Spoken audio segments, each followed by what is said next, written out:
Oh, ini lo gambar apa Kirana? Ayah. Gambar ayah. Lagi ngapain ayahnya ya? Nah, lihat.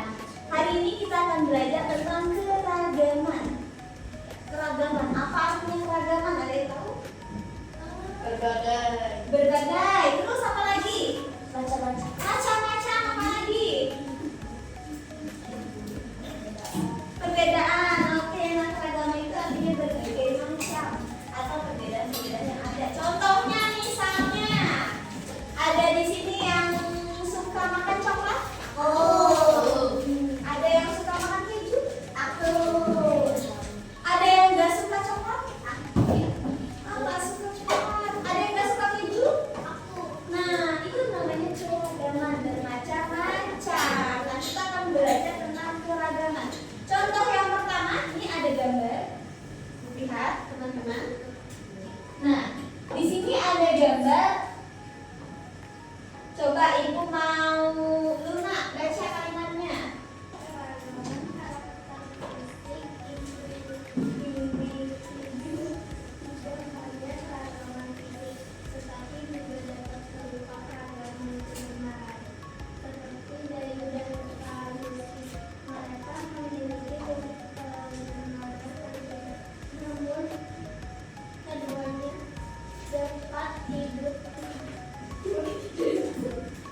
Kenapa ketawa? Dapat hidup rukun dan saling berbantuan mengenakan. Nah, lihat di sini artinya keragaman itu gak hanya tentang makanan, gak hanya tentang fisik. Misalnya ada yang harddisknya tebal, ada yang hidungnya mancung, ada yang hidungnya cuma setengah, ada nggak ada ya. Apa itu namanya keragaman? Tapi bukan hanya tentang keragaman fisik, tapi juga keragaman kegiatan. Contohnya nih, kayak Pak Dari dan Kak Syarifah. Yang satunya suka olahraga bersepeda, yang satunya suka olahraga lari. Tapi mereka bisa olahraga bareng-bareng nggak? Bisa. Jadi kalau misalnya banyak keragaman itu juga harus bersatu. Gitu. Coba ibu mau sekarang Asyil baca coba. Dayu dan Kak Gusti memiliki kegemaran olahraga berbeda. Dayu gemar bersepeda dan Kak Gusti gemar berlari. Keduanya sering berolahraga bersama. Contohnya, misalnya, jadi walaupun mempunyai kesukaan yang berbeda, tapi bisa bersatu. Kayak kalian nih, tadi ada yang suka keju, ada yang nggak suka keju. Kira-kira jadi musuhan nggak kalian? Enggak. Masa karena hanya berbeda jadi bermusuhan? Coba apa manfaatnya keragaman? Ada yang tahu nggak? Hidup menjadi rukun. Itu menjadi rukun, apa lagi? Bisa menerima perbedaan. Bisa menerima perbedaan. Apa yang membantu? Saling membantu. Memang suaranya kecil sekali. Apa lagi? Ada lagi yang tahu? Apa sih manfaat keragaman itu? Emang kenapa sih Bu kalau ada keragaman itu manfaatnya? Ayo, ada yang bisa jawab lagi? Tadi udah bagus tuh. Saling membantu katanya, terus menerima perbedaan. Nah, ada lagi nih. Apa aja manfaat keragaman? Yaitu dapat berbagi pengetahuan mengenai kebenaran. Kalian tahu hobi nggak? Tahu. Ada yang suka tidur nggak di sini? Aku. Itu hobi? Ya. Ya, gitu. Ada yang suka hobinya makan? Aku. Ada yang hobinya melukis? Iya. Bisa melukis kalian? Enggak. Ada yang hobinya membaca buku?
dan kebersamaan. Nah, oke. Sampai sini ada yang mau ditanya tentang keragaman? Tak ada? Tak ada yang mau tanya? Tak ada. Oke. Nah, terus Ibu mau tanya juga. Di sekalian kan punya hobi? Ya. Punya cita-cita nggak? Punya. Ada nggak sekiranya hobinya sama cita-citanya saling berkaitan? Misalnya, siapa? Coba. Nah, suka apa? Hobinya apa, Najifah? Najifah? Najifah? Hah? Belajar MTK, berarti cita-citanya mau jadi apa? Guru, oke.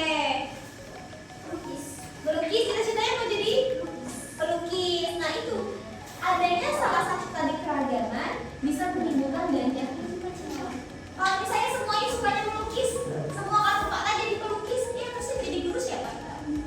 Yang jadi polisi siapa? Kalau semuanya suka melukis. Lalu, lingkungan juga mempengaruhi kegiatan ekonomi penduduk. Kok tiba-tiba bahas ekonomi? Tadi dengan adanya keragaman, banyaknya terjadinya cita-cita, dan itu bersangkut paut dengan ekonomi. Ada yang tahu nggak apa sih ekonomi? Kebutuhan. Apa lagi?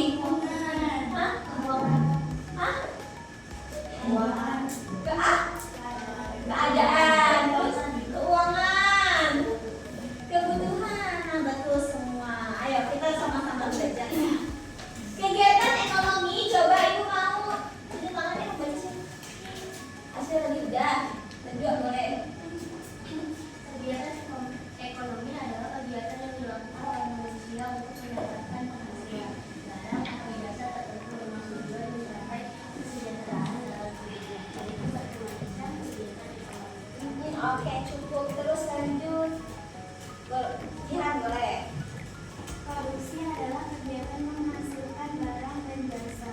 Orang yang melakukan kegiatan ini disebut produsen. Oke. Lanjut. Boleh Naila. Distribusi adalah kegiatan mengangkat barang atau produksi dari produsen kepada konsumen.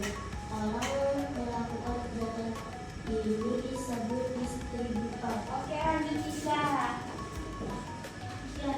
Konsumsi adalah kegiatan memakai barang-barang hasil produksi. Orang yang melakukan kegiatan ini disebut konsumsi. Oke. Nah, kegiatan ekonomi adalah kegiatan yang dilakukan oleh manusia untuk mendapatkan penghasilan, betul, untuk memenuhi kebutuhan, untuk mendapatkan uang, benar, untuk menghidupi keadaan, benar. Nah, itu kegiatan ekonomi. Nah, ada 3 istilah dalam kegiatan ekonomi. Yang pertama, produksi. Produksi itu adalah kegiatan yang menghasilkan barang atau jasa. Orang tersebut yang melakukan kegiatan tersebut disebutnya produsen. Ada yang tahu nggak contoh pekerjaan di bidang produksi? Pabrik, terus membuat barang, terus apa gitu? Contohnya?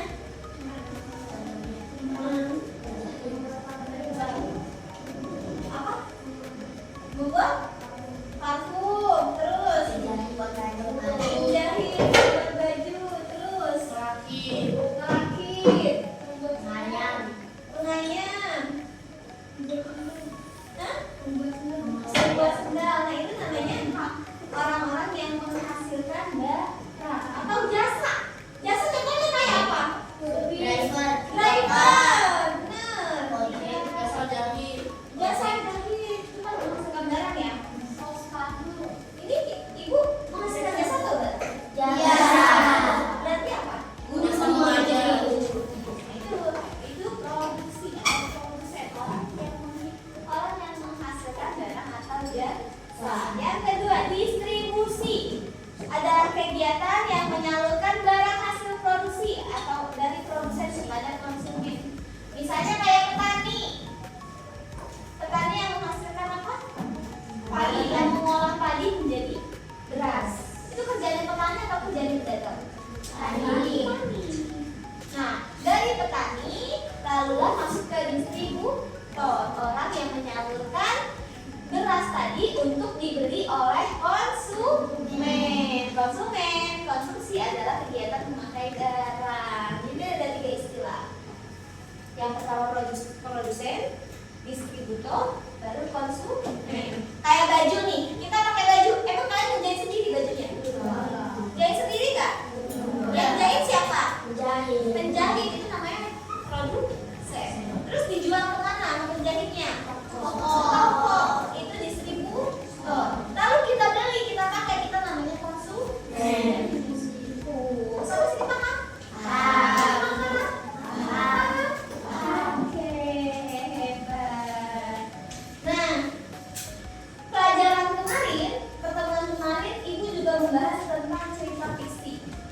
Cerita-cerita fiksi. Kalian tahu sih dari cerita fiksi itu apa? Tidak nyata. Luna sebagai penggemar baca novel, cerita apa yang pernah Luna baca? Coba contoh sendiri. Apa? Luna pernah baca novel apa sih yang tentang fiksi ya? Ini maunya fiksi yang tidak nyata.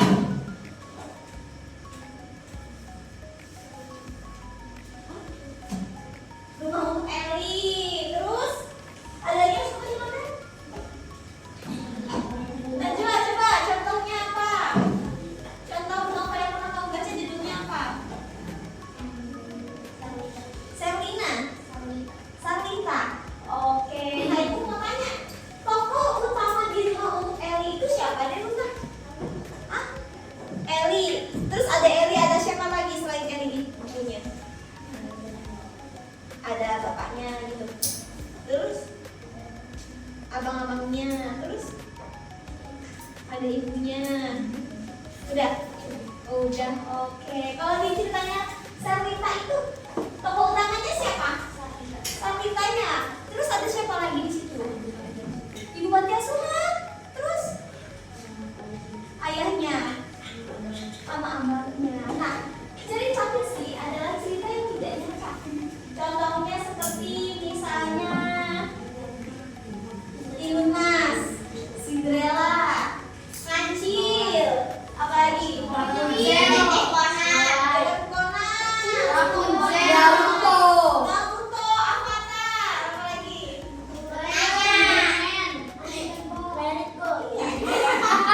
Nah, sama novel-novel juga cerita fiksi karena itu semua dari hayalan. Beda sama kalau non fiksi, itu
yang belum bisa punya anak. Akhirnya dia dikasih bibit untuk ditanam di ragamnya. Ditanamlah sama dia, berbuahlah sebuah timun. Timunnya cuma ketika dibuka, ternyata seorang bayi. Seperti perjanjian, kan si ibu yang dapat bibit itu perjanjian. Nih saya kasih kamu anak, rawat anak ini. Nanti setelah umur misalnya 17 tahun saya akan ambil lagi untuk anak. Akhirnya bener loh, ketika umur 17 datanglah si buto hijau. Nah terjadilah kejar-kejaran antara buto hijau dan timun mas. Jadi dari bayi, dari awal cerita timun mas udah ada di dalam cerita. Dari mulainya cerita sampai akhir cerita. Sedangkan si ibu ini tadi hanya ada di awal cerita. Di akhir cerita ibunya enggak dibaca lagi. Itulah perbedaan tokoh utama dan tokoh tambahan. Oke. Nah, coba ibu mau masing-masing satu orang sebutin cerita fiksi yang kalian tahu.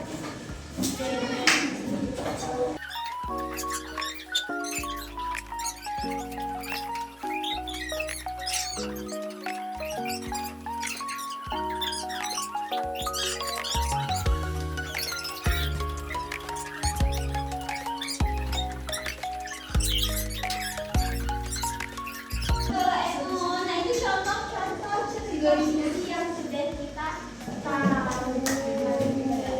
Nah sekarang ini punya tugas untuk kalian. Ya, ini dikerjakan berdua, wawancara satu sama lain. Ya, wawancara satu sama lain. Nanti ibu mau minta perwakilan satu orang untuk kelompok untuk maju ke depan. Waktunya ibu kasih hanya 5 menit ya. Jadi sini pasangannya masing-masing. Coba ya, pegang pasangan temennya.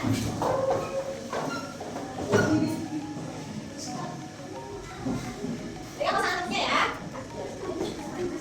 Ayo sama siapa nak? Ayo sama ibu tadi.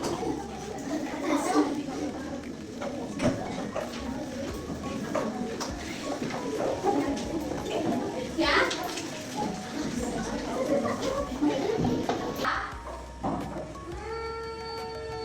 Perwakilan satu kelompok untuk menjawab pertanyaan yang ada di sini. Tapi ibu mau kalian mengembangkan pertanyaan ini menjadi wawancara. Misalnya nggak asal maju langsung. Apa kegiatan yang kamu sukai? Mengapa? Tapi nggak pakai pembukaannya dulu. Hai, apa kabar? Saling tanya jawab. Misalnya contohnya nih, itu sama Najibah. Hai Najibah, apa kabar? Oke. Najibah, apa kegiatan yang kamu sukai sekarang ini? Kenapa kamu suka masak? Karena suka apa? Oke, lalu apakah ada keterkaitan antara hobi kamu dan cita-cita kamu nanti? Tidak ada. Oke, lalu apa cita-cita kamu? Guru yang masih Najibah gitu. Mau ada awalnya, oke? Oke, bisa? Coba Acina mengira kalau gitu. Yang katanya bisa, ayo. Maju ke depan sini. Boleh. Tapi tanya kabar dulu. Saya tahu dulu tanya kabar. Ayo. Yang lain mendengarkan, tutup mulut. Tutup mulut. Hai,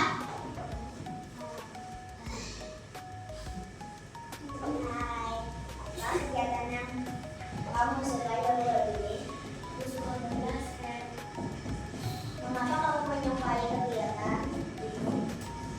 Karena aku lagi suka bermain. Apakah ada kaitannya antara hobi dan cita-cita kamu? Tidak. Lalu apa cita-cita kamu? Aku ingin menjadi dokter. Oke.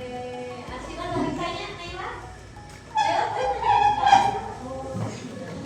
Lalu apa kegiatan yang kamu?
Nah,